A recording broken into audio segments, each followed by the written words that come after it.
So I speak a lot on a utopia and how we could really live in a utopian society and how we could build that and shit like that, right? But most people misconstrue what a utopia would actually be like.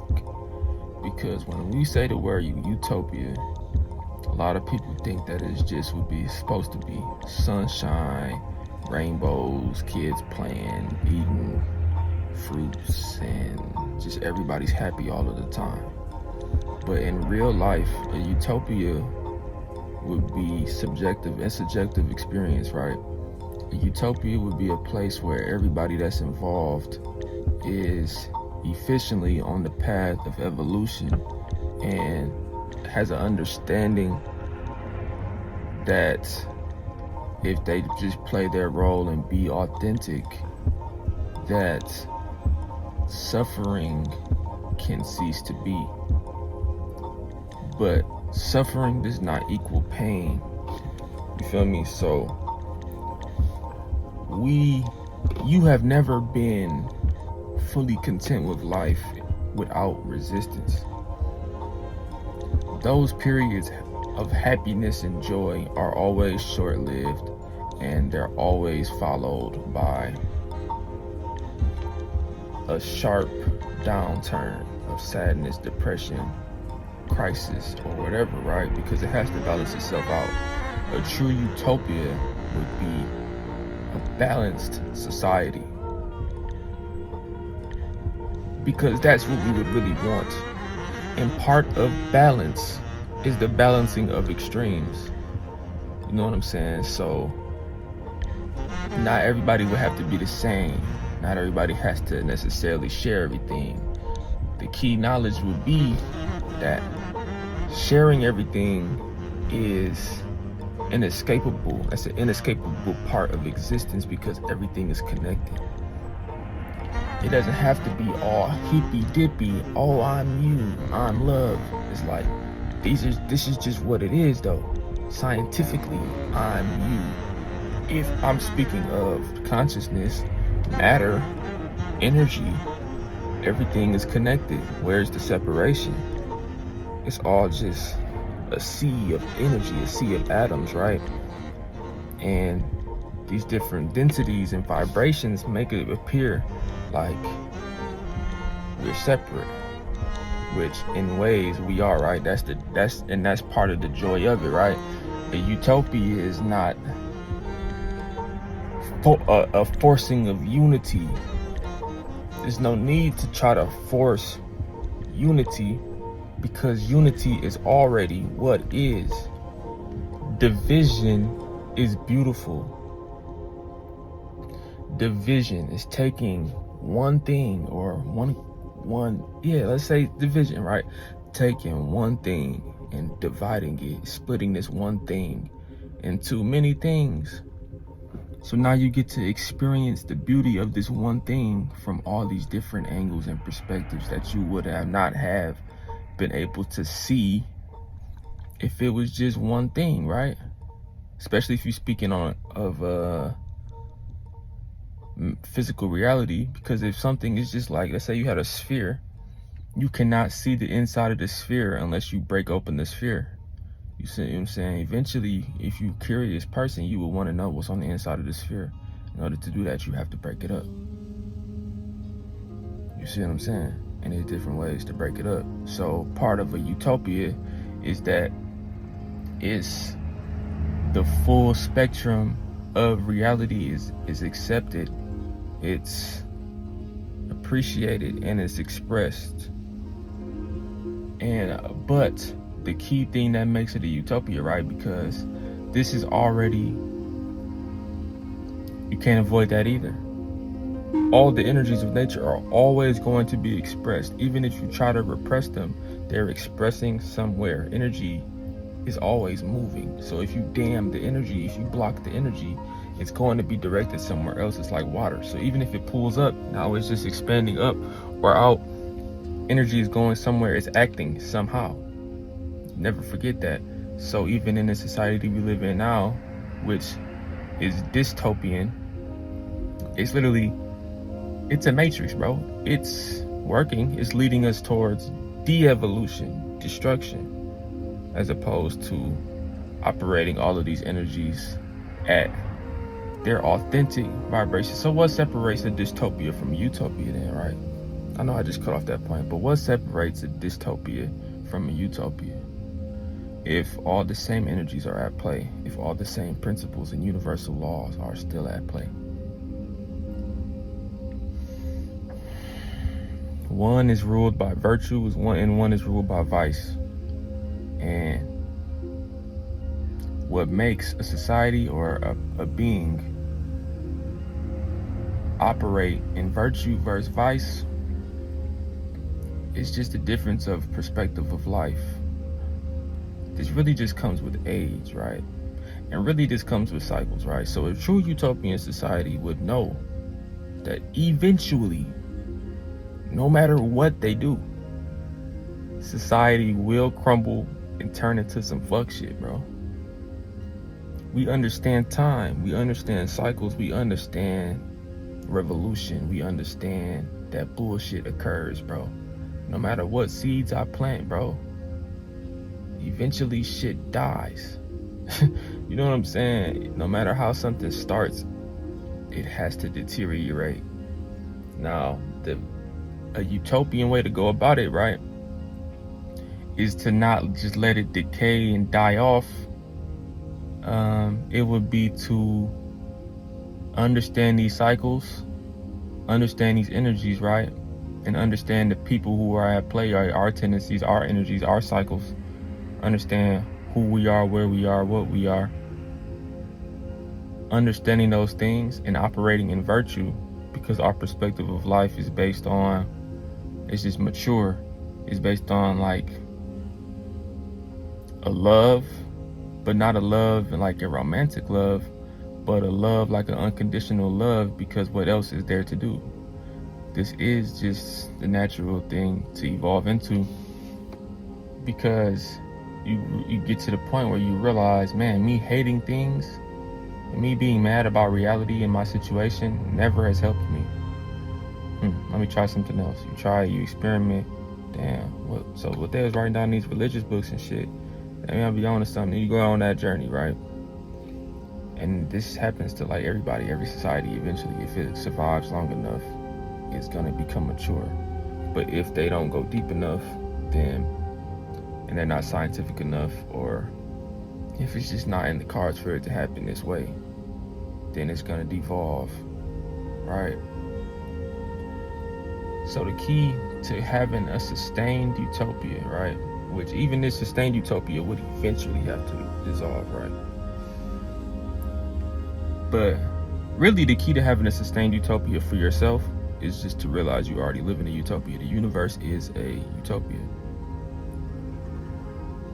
Even in a utopia, there's gonna be pockets of bullshit, because in a utopia, I mean, people choose what they want to do, bro. You know what I'm saying? And it's like, if you want to experience these things, if you're not harming us in a great way, we gotta let you experience those things, and we could try to influence you another way, but at the end of the day, you're gonna do what you're gonna do, right? And whoever wins, whatever frequency is the strongest or the loudest, whatever volume is the loudest, that music will be heard and reflected, right? Those frequencies will last longer and have more impact.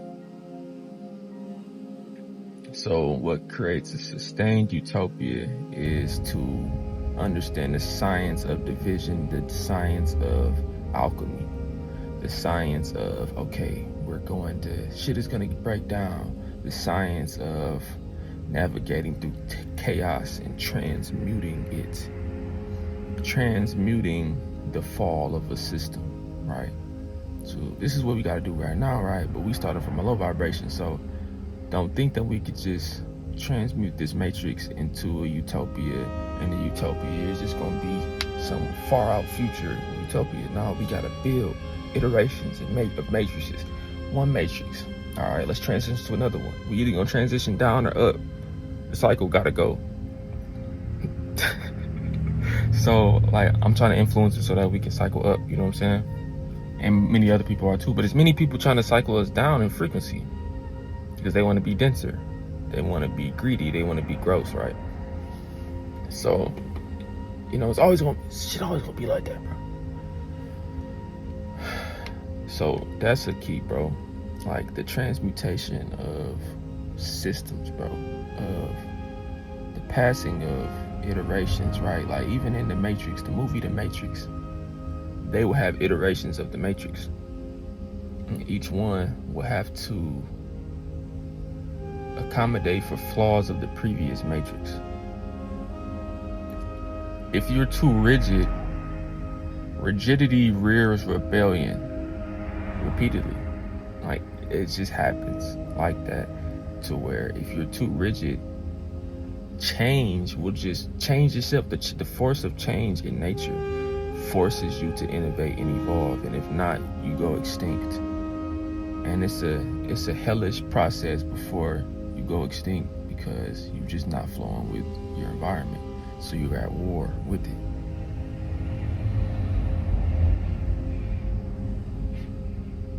But yeah, a utopia is love, right? But if love is really everything, and it's a crow just pulled up right in front of my vehicle. Yeah. But if love is really everything,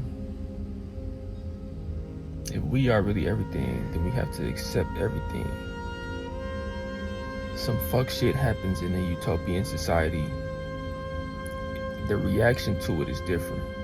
Some good shit happens in a utopian society, the reaction is different. All is energy. We appreciate everything and respond accordingly, right? And we understand that literally we have infinite possibility of what we can do with these bodies and shit that we got, right? So it's like, all right, I could take this shit in any direction according to my blueprint, but I can freak this bitch anyway. So let me just choose the path that my heart wants me to take. What's my contract? Why do I exist? Let me fulfill my job, you know what I'm saying? Let me do what I came here to do. Not because it's my duty to society necessarily. That's part of it, because I am society, right? But simply because this is what I want to do. This is what I feel like doing. This is what I feel is best. However you want to translate it, right? But that feeling of, man, this is who I am. This is what I want to do. And it will be hard, but I'm going to do it. Even in a utopian society. Oh, that's interesting. So being authentic will always be a challenge, no matter where you are. So even if it's an environment that is suited to cultivate authenticity, I mean, you still got to live up to it.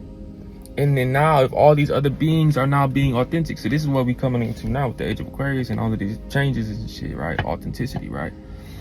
When you around a whole bunch of people who are being unapologetically authentic, everybody is weird, everybody is strange, bro. So they're not gonna be like you. Now you gotta navigate amongst all this unique energy. So that's a whole dynamic right there too. So even a utopian society has great struggles and great challenges, but these would be challenges that we would enjoy them more than struggling to pay bills and struggling against crime and degeneracy. We could struggle against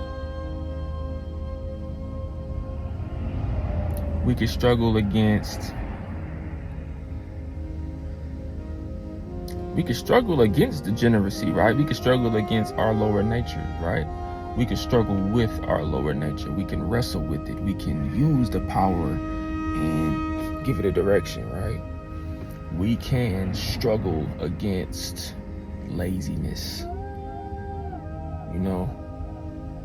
Instead of society having to give us all these storms and shit like that and surprising us, right? Instead of nature having to do that, which is gonna happen anyways. But if it's gonna happen anyways, shouldn't we be prepared? And shouldn't we be, we should be initiating the storms and shit. We really got that power. We already do this. We are humans. We govern this whole system. And I don't think we really understand that yet, including myself. I don't think we really grasp that. We're not like these animals that we see. We're not. Animals don't put rocks and crystals and shit together and make them think and make rocks think. Like, what? This phone, artificial intelligence, I'm speaking, you hear me? You know what I'm saying?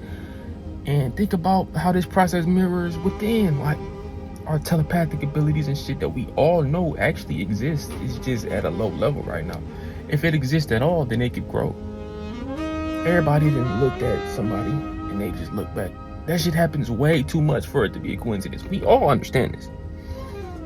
In a dystopian society, we repress that authenticity because we think that's going to help society. It's a lack of understanding. We think that suppressing ourselves is going to help. You got to go along with the game. You got to get because we want to do what's best, but we just don't understand because we haven't been shown enough. We haven't felt it enough, right?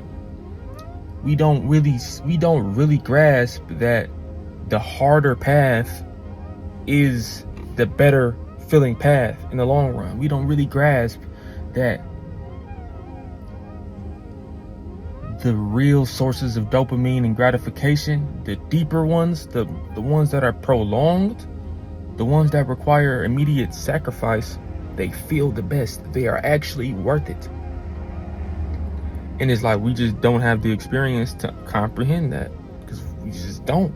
So the ones who are we're taking the hard road, isolating, we're going to eventually come together and we're going to show the world that this shit is possible. We're going to create our own utopian pockets of societies. We're going to create our own communities. These communities are going to collaborate with one another on whatever level, right? Some of them will be heavily collaborating with what we call the matrix, right? The centralized systems. And all of this is okay. We're going to just have a period of just figuring things out. The world is very chaotic, right? But we will not solve these problems for ourselves and for others by doing the same things that we've been doing, even if we just go harder. Oh, I just gotta work more. Like, man, no. We gotta change the way that we view and experience everything. Why do we run from ourselves? Why do we run from love? What's going on, really? Why do we keep doing these? Why do we keep hurting ourselves? Why? We think that this is helping ourselves. We think that this is helping society, huh? We really think that, or else we wouldn't do it. We think that these are the best choices to make. What?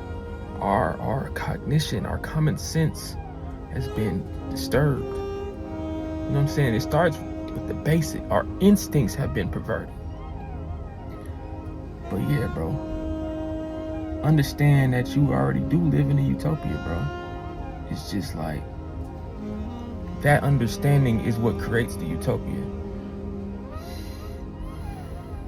Everything works for the good, for the greater good, whether you understand it right now or not. God works in mysterious ways. See what I'm saying? All of this is an alchemical equation for greater and greater things that we not yet understand. You know what I'm saying? So hopefully, not even hopefully, this inspired something in you. If you're watching this, I love you. I really appreciate you. The first stage, the first major level, right? A utopian society is comprised of beings who live in their own utopia, starting with their bodies, and then their homes, then the community, then the nations and shit, the tribes, then the planet, and then we can turn the universe into a utopia. But that's just our perception of it, right? It's already a utopia. So then it would just be like, what's the next iteration of the utopia? You know what I'm saying? We create this shit, bro. And by we, I mean humans, right? I mean man, I mean mind, though. I mean consciousness. We are consciousness. So, okay, yeah, consciousness is in everything, right? Every being has soul as essence. Every being does have, everything has consciousness. But humans are special in that the type of consciousness we have, it's like we're like the creative force of God manifested in a being form. You know what I'm saying? That's why we think the way we do. That's why we experience what we experience, bro. You not tripping, bro. Of course you feel special, nigga. You know the impact that you have on the universe. You see what I'm saying? So it's like, everybody's special, bro. Don't let the feeling of being special fuck you up. That's that self-important shit that they talking about in Carlos Castaneda books and shit like that, right? The Toltec path and shit, like getting rid of that self-importance, right? Because you are already everything. Everything is equally important. Don't trip out on the ego too much, bro. Don't let this motherfucker keep ruining and running your life. You, as a whole being, have to work with the ego. You can't kill it either. You have to work with all of these energies. Repression ain't the answer. Suppression isn't the answer. Right? Avoidance of suffering just leads to more prolonged and intense suffering. When you really understand that, when I really understand that, then we will move differently. You can find the love in any and everything, all right? I love you. Create your own utopia, right? Peace.